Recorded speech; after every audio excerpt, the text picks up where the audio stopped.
Welcome back. Since listening to part 1 of this 2-part episode, have you successfully changed your LinkedIn career title to Spellcasting Chantress? We have an opening for an internship coming up soon, so get on it.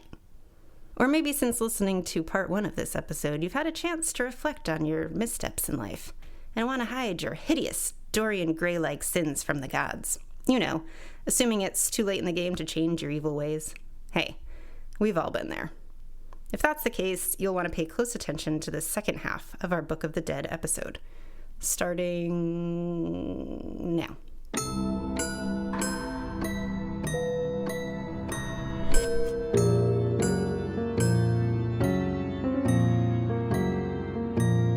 Death Party!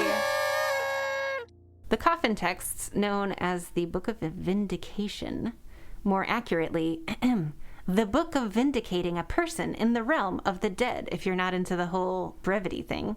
Why, my dear Miss Lady, whatsoever type of imagining should set upon you that you should question my adherence and admiration for brevity, I do ponder indeed. Yes. The Book of Vindication derives its name in Egyptology from reference to the practice of inscribing inside coffins some of the pyramid texts, and the other texts which incorporated various general and non-royal traditions.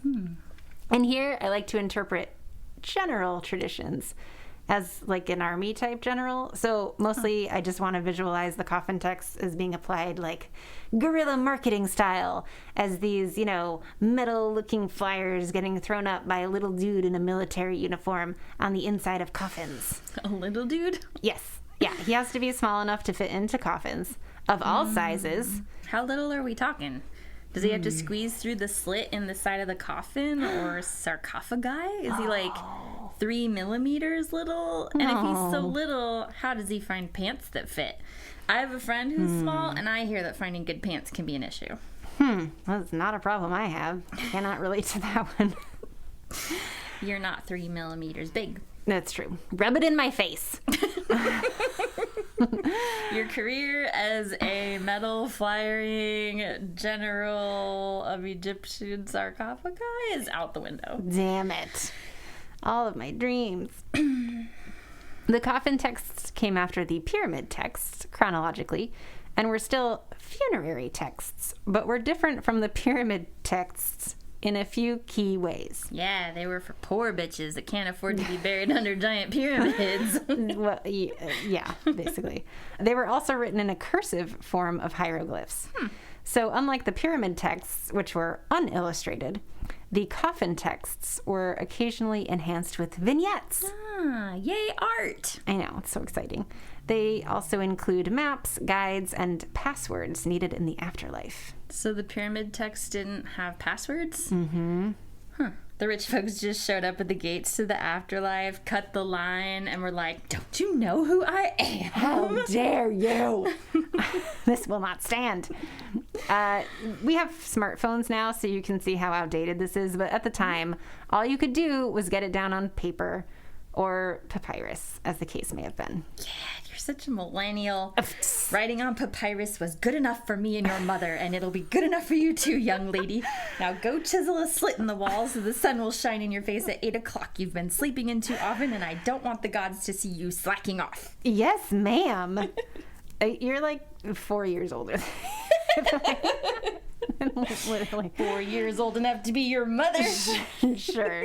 The coffin texts are seen as a central body of texts in the so-called democratization of funerary practices, and in some cases, beliefs. Ooh, poor people get to have beliefs too? Well, you know, a couple of them. This, of course, refers to the appropriation of the body of text originally apparently reserved for kings and queens and the use of them by the masses. Can you just hear the chanting of the lower class peoples of ancient Egypt picketing in the town square? What do we want? Democratization of mortuary practices. When do we want it? How about now? We're dead. Oh. That's pretty much exactly how I imagine it went, except for that last bit. Yeah. Yours makes a little more sense, actually, so I defer. In other words, the difference between the pyramid texts and the coffin texts is fairly self-evident. It's in the name. So the pyramid texts were found in pyramids, so the burial places of royals, while the coffin texts were found in coffins, i.e. the burial places of your average working class Egyptian. Okay, so in summary, pyramid texts, coffin texts, developed from one central concept, aiding the dead in the afterlife. Right. The purpose of these texts was to orient and reassure the soul of the deceased once it awoke in its tomb following the funeral. So you die, you're buried. Once you're about to enter the afterlife, you wake up in your tomb and you're like, whoa, what the hell? I mean, what in the fields of Aru just happened? The soul would be unused to the world outside of the body and would need to be reminded of who it had been, what it had done, and what it should do next. A soul wakes up inside its coffin, and there's like a zillion hieroglyphs carved in the lid in front of its face that just translate to, dude, you're dead. Oh. The texts were named after where they were originally found, and thus the timeline of death's democratization. So first royals had access, then the average Egyptian. As you can imagine, this trend of surviving the afterlife, literally, we'll get to that shortly, became a hot one. And it wasn't long before everyone wanted to get their dead hands on this handy, see what I did there? Afterlife aid. It was a hot trend, kind of like snap bracelets. Only instead of smacking your wrist with a flexible ruler for the sake of fashion, you applied afterlife survival knowledge to your tomb. Exactly like snap bracelets. Also, the latter trend lasted for thousands of years instead of like for a hot minute in the 90s. Yeah, come to think of it, maybe this is less like snap bracelets than I originally thought. Moving on. In summary, bring snap bracelets back. R.I.P. snap bracelets. Anyway, this trend became so hot around 1570 BCE. I mean, anyone who was anyone wanted to kick it with the divine gods in the extra perfect afterlife version of Egypt. That scribes who were experts in spells. Okay, wait. I'm changing my career path. I'm going to go with scribe and also expert in spells. Okay, all right, yeah. Scribes were consulted to fashion custom-made books for individuals or families. If someone was sick and they feared that they might die, they would go to a scribe and have them write up a book of spells for the afterlife. Nice. The scribe would need to know what kind of life the person had lived in order to surmise the type of journey they could expect after death. Then the appropriate spells would be written specifically for that individual. Have you been, as they say, a dick? We have a spell for that. And then who would admit that? I mean, the gods are going to find out. Right. So. It's like, well, I guess this is, as they say, time to pay the piper. So I might as well be honest. As more and more people desired their own Book of the Dead, scribes obliged them, and the book became just another commodity produced for sale. In the same way that publishers in the present day offer print-on-demand books or self-published works, the scribes offered different packages to clients to choose from. They could have as few or as many spells in their books as they could afford. Cha-ching. The individual could decide the number of chapters to be included, the types of illustrations, and the quality of the papyrus used.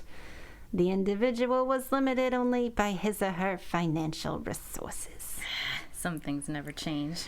Yeah, this was a thing until about 30 BCE, so for over 1,500 years. 1,500 years. That's so many years. Where are all these babies now? Babies? For a culture that left behind so many carefully preserved artifacts, I don't know if I've seen any of these in person when I've gone to ancient Egyptian museum exhibitions. Oh, the books of the dead. Yes. I thought you meant literal babies for some reason. People can have a lot of babies in 1,500 years, but they're perishable. Well, yeah. That's in the scrolls. If you had read any, you would know. Not all Egyptians could read, but soon even the ones who couldn't wanted Book of the Dead scrolls in their tombs. I said it about measuring the rib cages of skeletons, and I'll say it again. Dream job! Being illiterate? No. Hey, Hephzibah, I have a bit of a cough and suspect I might be on my way to meet Osiris soon. Think you can whip me up a book about how to meet the Maker and pass the plethora of tests and riddles that surely await me before I reach the fields of reeds? A coffee? Well, that's rough, but like I always say, better prepared for the afterlife than caught with your pants down. Oh, what if that's the first trial? Just seeing how adequately fastened your pants are.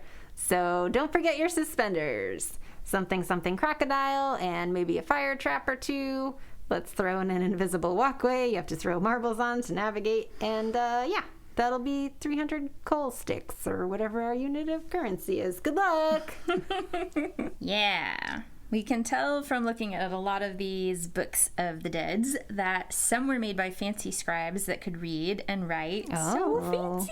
Yeah. And some were copied off those first ones. Aw. Some of the spelling or the symbols are wrong, or they spelled the person's name wrong. Oopsies. Or just like there's a spot for that soon to be deceased person to write their name in, only nobody ever did. Ooh. And that spot is still blank. Ooh. So guess that person didn't make it past their afterlife exams or whatever.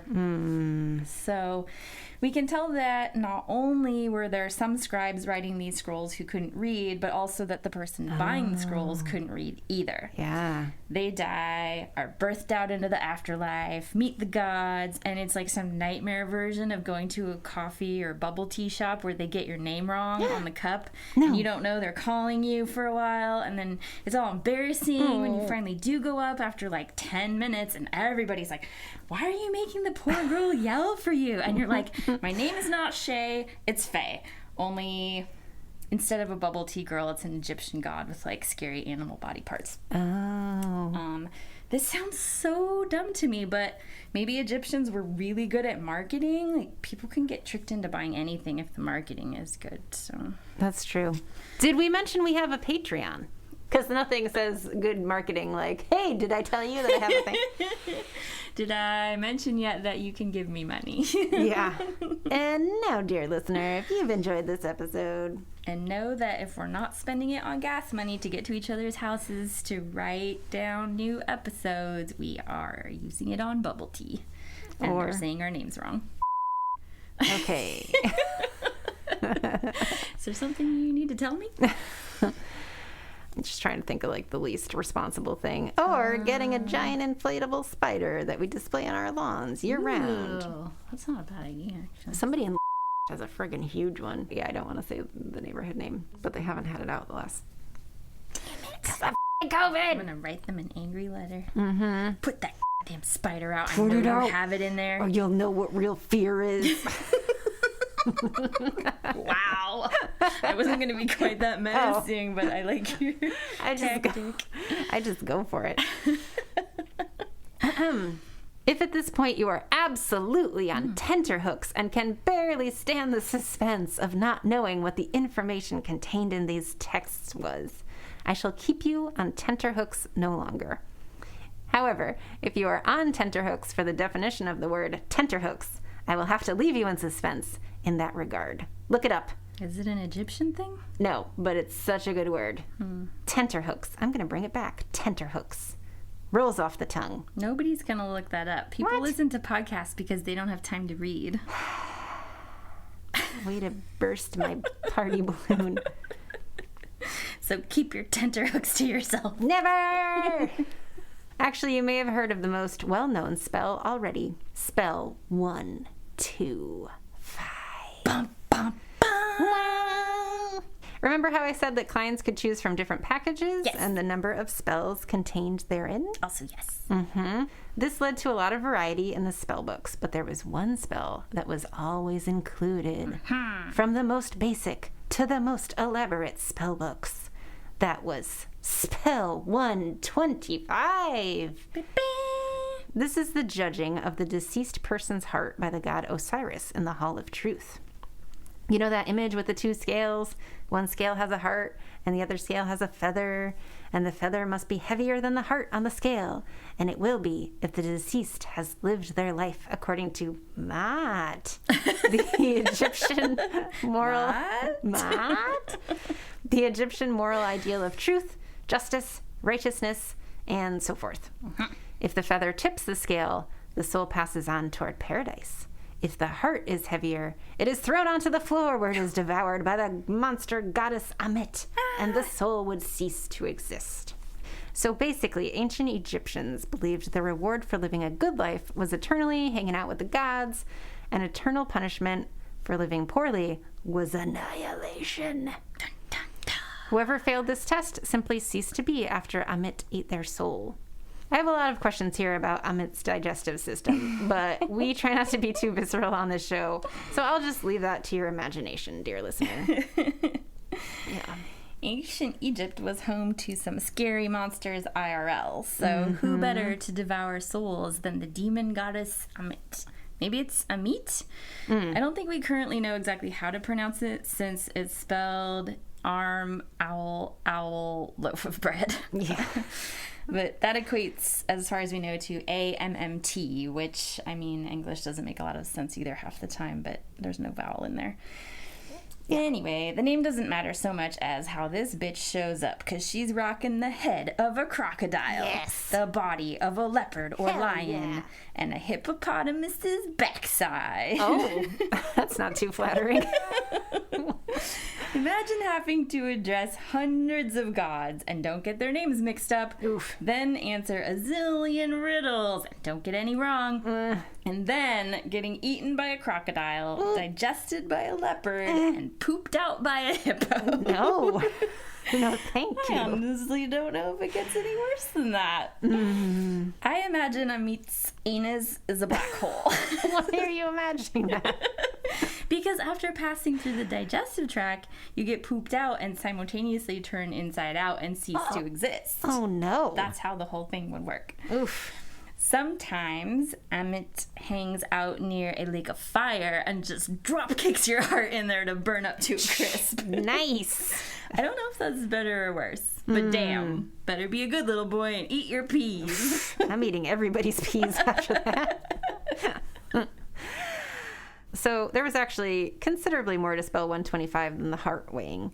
The soul had to know how to address several gods, as well as the 42 judges who presided with those gods over the afterlife's Hall of Truth. I find it interesting that the number of judges in the afterlife is the same as the answer to life, the universe, and everything, according to Douglas Adams. Oh, Yeah. Coincidence? I think I read that sometimes they even had to address the floor that they were walking on in the afterlife. Yes. And it asked them riddles, or they had to know its top secret floor name or something like that. Yes. I'm starting to get it. If I suspected that there was even a chance I would have to go through this shit in the afterlife, I would pay someone to make it easier too. Cliff notes for the dead. Yeah. This is the ultimate long con, since you're literally dead before you find out if any of it is true or not, and then if it's not, you're without form, so you can't, like, try to get your money back or hire a lawyer. Ugh. Another part of spell 125 was the negative confession. Oh! We have arrived! It's all been leading us to this point. Full circle. Circles! Circles, don't! Now you've jinxed it. A soul was required to recite the negative confession before this tribunal of 42 judges. The negative confession, also known as the Declaration of Innocence, is a list of 42 sins which the soul of the deceased can honestly say it has never committed when it stands in judgment in the afterlife. Number 1, I have not committed sin. Number 2, I have not jumped anybody and stolen their shit. Number 3, I have not stolen, which I kind of feel like I already said that was number 2, but whatever. 4, I have not done the murder to anybody. Good. 5, I have not stolen food. 6, I have not swindled offerings, which again, I feel like maybe some of this is a bit redundant. But 7, I have not stolen from the gods and goddesses, which I think that's the same as offerings, but I guess it depends on the translation. Maybe we're just covering all our bases here. I have not told lies. So, you know, if you've done any of these other ones, they just got you. I have not carried away food, which, again, we already covered the food thing, so I think this one is more like maybe taking home leftovers from a party. Oof, I am done on this one. I am out. Those judges are like, see ya, I'm You were out. doing so good. I have not cursed. Well, got me on that one. Yeah, that's a tough one. I have not closed my ears to truth. I have not committed adultery. Oh, further down the list than the thing with the leftover food. I can't tell if we're getting more important or less. I have not made anyone cry. Oh. So anyone that knows me is going to Amit hell because I'm the ultimate easy crier. I have not felt sorrow without reason. Ooh. Way to shame depressed people. Yeah. It's a mysterious brain chemical. You can't just put that on people. And also you're not helping because now they have anxiety about Amit hell on top of everything else. And also life is hard. Yeah. I have not assaulted anyone, in case you missed it the first time. Okay. I am not deceitful. I have not stolen anyone's land. I have not been an eavesdropper. I have not falsely accused anyone. Salem witch trials, looking at you. I have not been angry without reason. I mean, but if you have a reason, though, like, then it's okay. Yeah, it's just natural. Yeah. I have not seduced anyone's wife. I'm safe on that one so far, but no promises. Let's not get ahead of ourselves. I have not polluted myself. Oh. I don't know. I feel like we're really just at the point of trying to make this list as long as possible just for the sake of the thing. I also don't know if that's like a alcohol thing or a masturbation thing. Maybe they were really into clean eating or something. Yeah, well, processed foods were like basically just cooked then, you know? Like they didn't have any Twinkies or anything. Right. Just basically the original paleo diet. Right. Okay. Probably a sex thing. I have not terrorized anyone. Now I terrorize everyone. Amit hell for you. I have not disobeyed the law. Capital L. I have not been exclusively angry. So you can't be angry without reason, and you also can't be exclusively angry, just to be clear. Yeah, I like that they're not ruling out anger. They're just like hyper specific about the kinds of anger that you're allowed. Right. Only if it's justified and temporary. Phew. Okay, skating by on that one. Yeah. I have not cursed the gods or goddesses. Damn it. I have not behaved with violence. I have not caused disruption of peace. I have not acted hastily or without thought. Safe. Overthinking things for the win. Yes. Finally.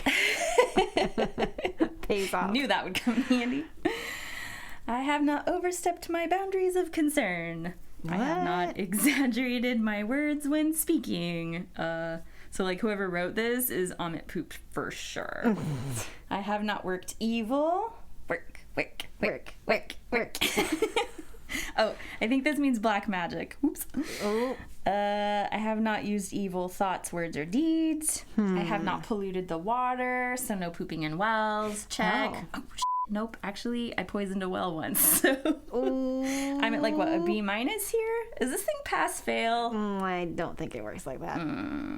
Crap.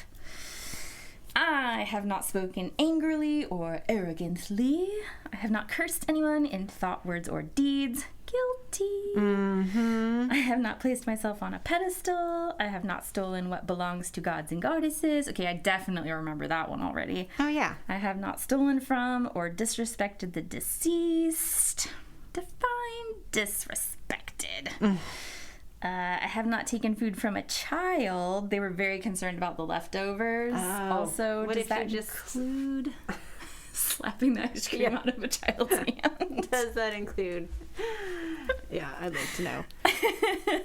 It's technically not taking if you just slap it onto the ground. Oh, yeah. Then you give it to the ground. You're just redistributing it. I have not acted with insolence, and I have not destroyed property belonging to the gods and goddesses. Has that come back? Yeah. Woof. So, you know, if you think you can remember all that on your own, by all means. But if you can't, I've got a scroll I'd like to sell ya. Oh. And don't even think about lying, because your heart will betray you to the gods and sell your ass out if you try to hide anything. Yeah, that was just so long and unnecessary, and I feel like they just did that to, like, scare people. So I think that no matter how good you've tried to be in life, there was probably at least one or two things in that list that caught your ear and basically means you're f***ed. Get ready to be Amit poop. That is unless on the off chance you're not going to pass that test with flying colors. I've got this other little spell I could sell you, and that's spell 30. Oh, tell me more. Spell 30 was usually inscribed on a scarab carved out of precious stones that was placed over the heart of a mummified individual that needed a gag order put on the heart so nobody would find out what a fucking low-ass dirty rat they had been. Ooh. I bet it was popular with politicians. Oh, a scarab is a beetle, for anybody that doesn't already know that. And one translation of the inscription goes like this. "Oh, my heart, which I had from my mother. Oh, my heart, which I had upon earth." I'm imagining maybe this was like a cool rhyme when they said it, but you know, with how it is with translations, right? "Do not rise up against me as a witness in the presence of the Lord of things. Do not speak against me concerning what I have done. Do not bring up against me anything I have done in the presence of the great God, Lord of the West." That's Osiris. Basically, it's just a carving of a bug with no snitching carved on the back. So this is where I'm pissed at how long that f***ing list of sins was, because who's not going to need one of these scarab beetles at this point? But how smart would it be to have made the list like, don't murder anybody, and I don't know, don't poison anybody's drinking water. Well, maybe I should leave that one off so I'm safe. But whatever. So, and then when someone comes into your magic spells shop and they're like, "Hey girl, how much does one of those little scarab spells cost?" You just like put them straight in jail. And then you'd say all cool like, "Forget about the afterlife, buddy. I'd worry about the life if I were you." Yeah. That'll show them. This painstaking process more or less held for all individuals regardless of social stature. So another great democratizer. But in their final form, the remains of the rich were easy to distinguish by the luxurious and expensive accoutrements that adorned their coffins, and the goods placed in the chambers that ultimately housed their bodies. Yeah, like stone scarabs, you filthy lying liars. High-class organs were laid to rest in alabaster jars. Fancy faces were swaddled in masks made with gold and silver. In a series of 6 tombs adjacent to the Saqqara funeral parlor, according to National Geographic, wealthy bodies were buried at the lowest depths, which were believed to be closest to the underworld. I know what you're thinking. Can I use high-class organs for my garage band name? I was thinking that. You might have to take it up with the author of the Smithsonian article I just read from.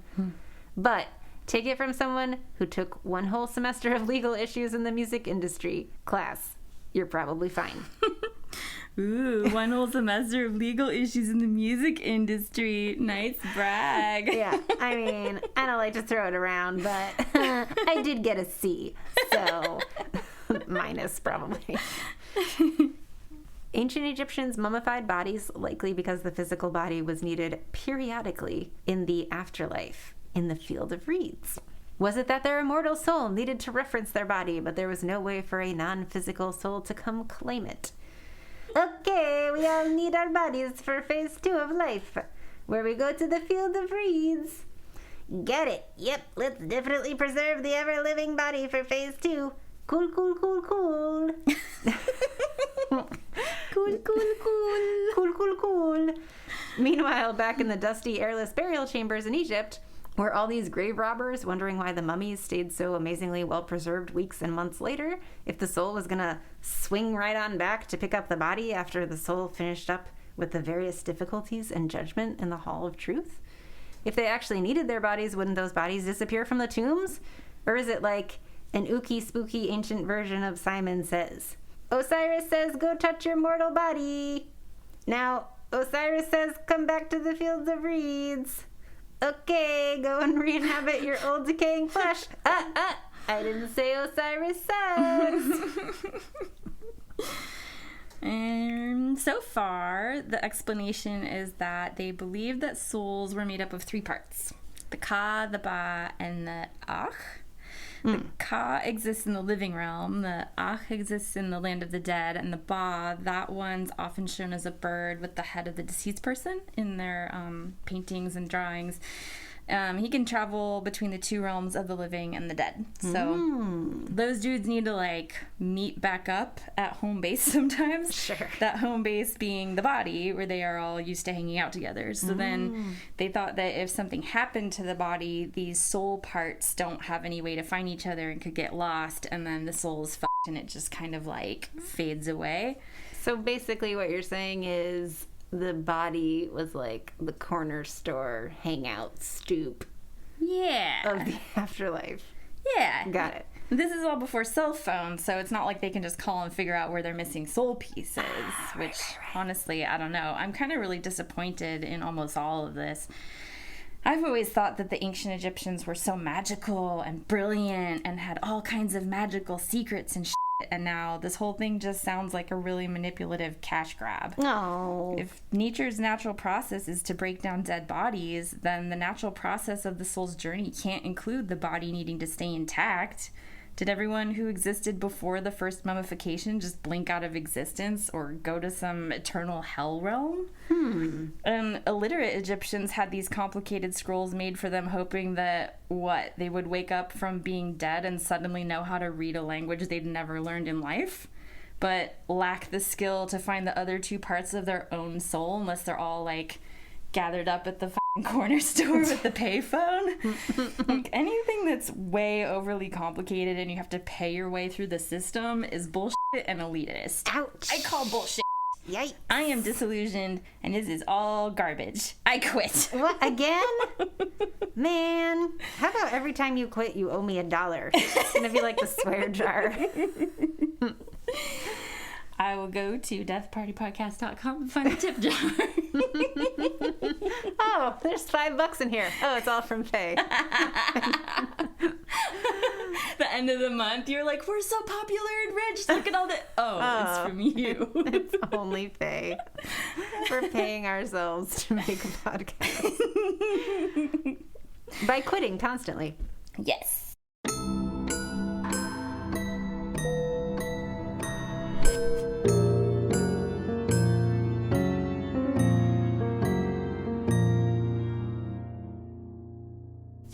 On a lighter note, did you know that Tutankhamun was mummified with a 90-degree boner? Wow. I didn't, but I don't know why you did. I just learned about the important stuff. Yeah, clearly.